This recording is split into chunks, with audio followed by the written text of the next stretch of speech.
Fuck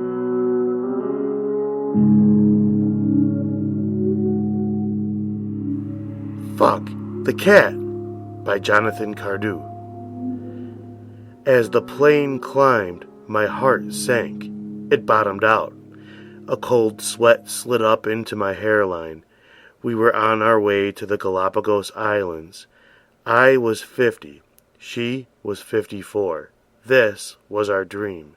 She was gripping my hand, wide-eyed. Such happiness in the pupils. "I love you," she mouthed.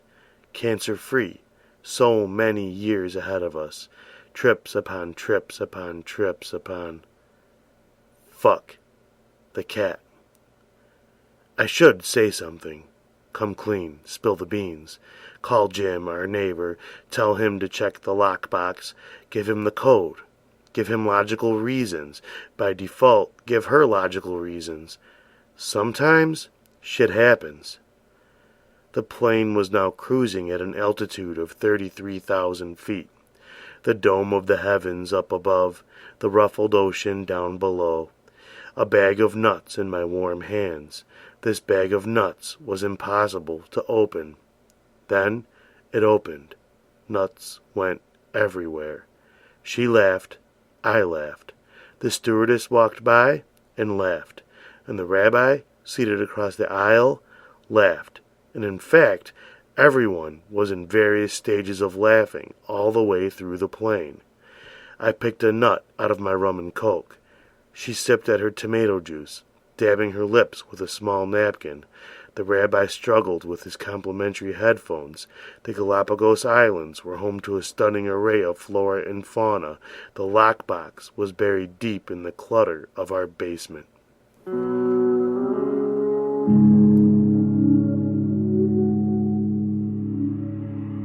In Aquarium. The aquarium swallowed him whole.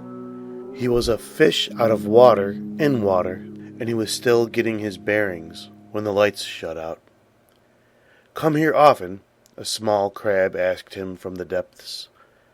"I don't know what here is," the fish said, whipping tail in a mad circle swim, hoping for some kind of escape.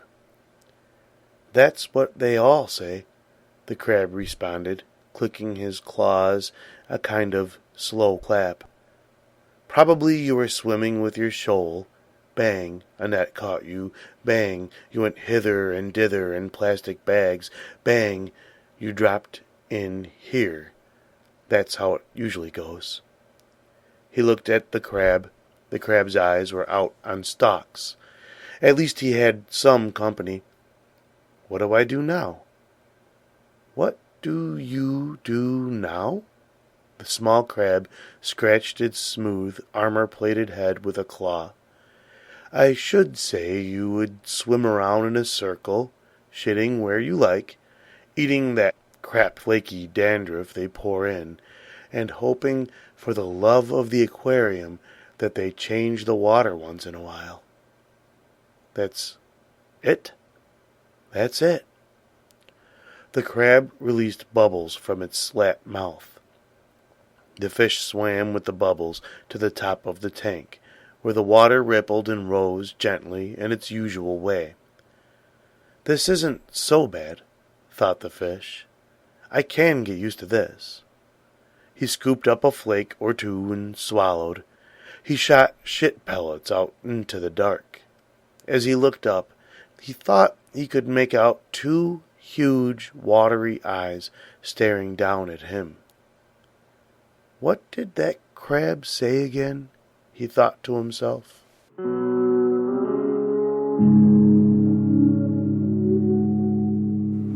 In which Jabba the Hutt stops by for a coffee. "Ho, ho, ho, ho," he intoned, dipping his slug arm into the aquarium housing my rare Australian flathead perch. The striped fish flipped in his chubby fingers as he lifted it into his maw. As always, there was a certain balletic grace in the way he fed himself. At 3,000 pound a fish, it was a pricey snack. "Your Excellency," I said, handing him a cup and saucer with coffee. One of the pig guards took offense and lunged with his blaster spear, but Jabba shouted him down. He knocked an arm hard against his head, making the guard squeal and fall back against the fireplace, and Jabba laughed. Ho, ho, ho.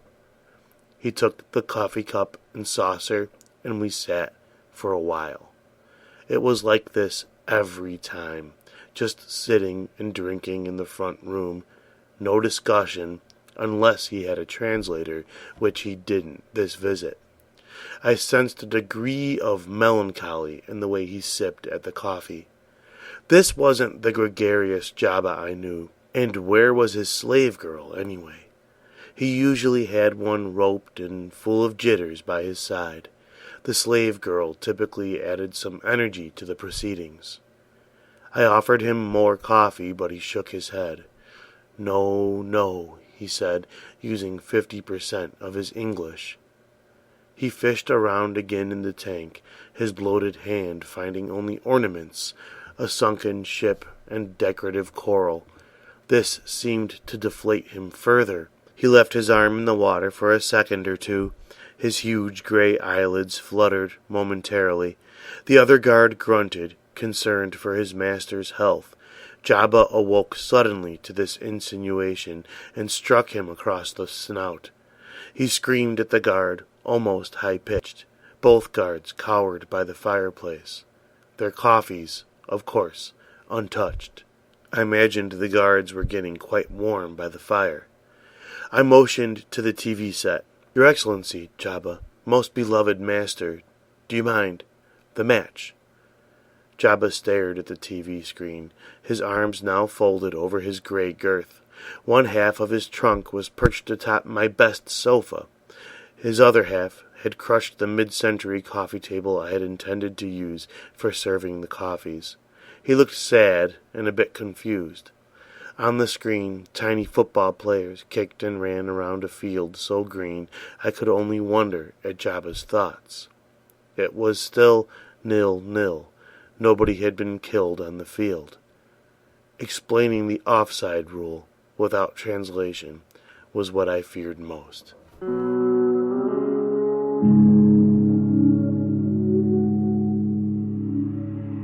Jonathan Cardew's stories, interviews, and reviews appear or are forthcoming in Smokelong Quarterly, JMWW, The Forge, Jellyfish Review, and People Holding, among others. He was a finalist in this year's Best Small Fictions. Originally from England, he resides now in Milwaukee.